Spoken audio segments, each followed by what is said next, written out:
A paz do Senhor, meus irmãos, vou deixar uma palavra de Deus para nós, que está aqui em 1 Samuel, capítulo 10, que vem dizendo: Samuel pegou então um vaso de azeite e o derramou sobre a cabeça de Saul, e o beijou na face e disse: Faço isto porque o Senhor escolheu você para ser o rei do seu povo, Israel. Quando você me deixar, vai ver 2 homens ao lado do túmulo de Raquel, em Zelza, na terra de Benjamim. Eles lhe dirão que já foram encontrados os jumentos e que seu pai está preocupado com a sua demora e pergunta: que hei de fazer para achar meu filho? Amém, irmãos? Glória a Deus por esta palavra.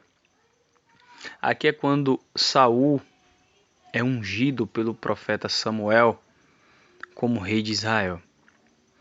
E, irmãos, o começo, de tudo isso são as jumentas do pai de Saul que fogem, e Saul vai atrás junto com o servo. Ele vai procurar essas jumentas, e ele procura e não acha, e ao final da história, Deus avisa a Samuel que estava vindo um homem, da tribo de Benjamim, e que esse seria o rei de Israel.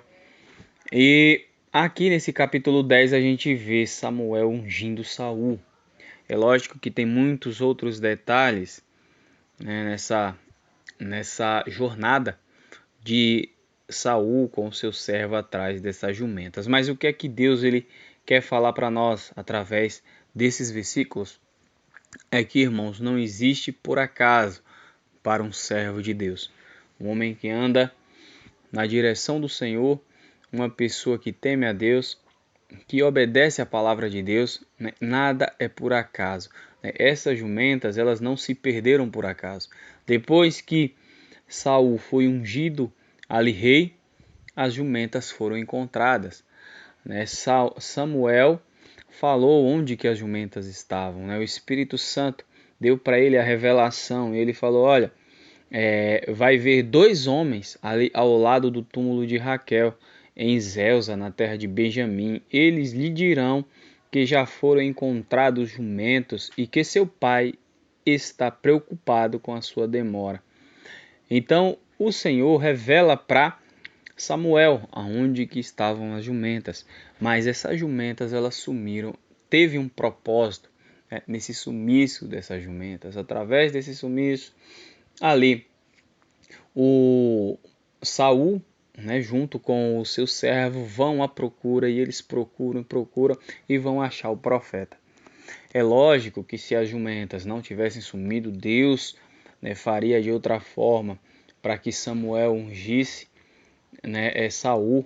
Ele poderia mandar Samuel ir lá na casa de Saul, como ele fez no caso do rei Davi. Samuel foi até a casa de Jessé, mas Deus usou, essa escapada desses jumentos, para que Saul fosse atrás e encontrasse o profeta Samuel e fosse ungido rei.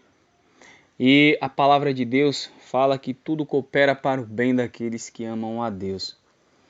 A gente vê a história de José, um homem que foi vendido como escravo pelos seus irmãos, foi parar no Egito. Ali no Egito ele ficou na casa de Potifar. Deus abençoou a casa de Potifar por causa de José.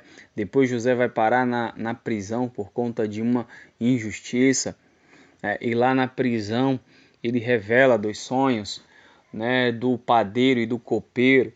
E a gente vê que José ele fala: olha, não esquece de mim quando você estiver lá servindo o rei. O homem esquece, só vai lembrar depois de um bom tempo, quando o faraó tem um sonho. Ou seja, tudo aquilo foi um preparo, As coisas não foram acontecendo por acaso. José ele teve o preparo de governar a casa de Potifar. Potifar entregou tudo nas mãos de José para que José, administrasse, e tudo que José fazia era próspero, prosperava porque Deus estava com José. Depois ele vai parar na prisão, o carcereiro morre, ele dá a prisão toda para José administrar.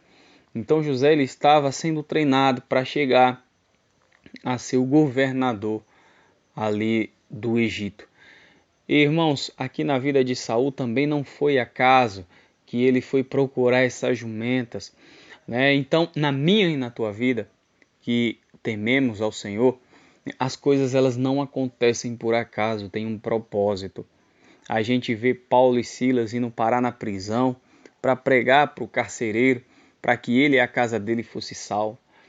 Então são coisas que acontecem, né? Mas tudo tem um propósito, né? O trabalho que você está tem um propósito, a igreja que você está tem um propósito, você não está lá por acaso, não está no seu trabalho por acaso, né? As coisas vão acontecendo dentro de uma ordem, né? Dentro de um projeto que o Senhor tem para nós. Jeremias, ele fala lá no capítulo 1, se não me falha a memória, no capítulo 1, que Deus, ele nos escolheu, né, antes de sermos gerados no ventre da nossa mãe. Ele já tinha ali nos escolhido e ele já nos conhecia, né, no ventre da nossa mãe. Então, irmãos, tudo acontece, né, de acordo com a vontade do Senhor, para aqueles, né, que temem ao Senhor, tudo coopera para o bem daqueles que amam a Deus. Muitas vezes as coisas não acontecem do jeito que a gente imagina, mas está tudo na direção de Deus e no final a gente vai entender o porquê que aconteceu. Então que a gente tenha essa consciência, né? Não ache que as nossas coisas acontecem por acaso. E muitas vezes a gente fica questionando o Senhor, mas Senhor, né, por que eu estou lá? O que é que eu estou fazendo lá? Né, por que eu estou nesse trabalho? O que é que eu estou fazendo nesse trabalho? Por que eu estou nessa igreja? Eu não me encaixo nessa igreja. Mas tudo tem um propósito. Deus não nos colocou lá à toa. Né? Tem um propósito, tem um preparo, tem um plano do Senhor em tudo nas nossas vidas. E que a gente venha aproveitar as oportunidades que Deus nos dá em meio a esse percurso. José aproveitou lá na casa de Potifar, ele soube, né, aprender, né, alguma coisa ali naquela situação, na prisão também.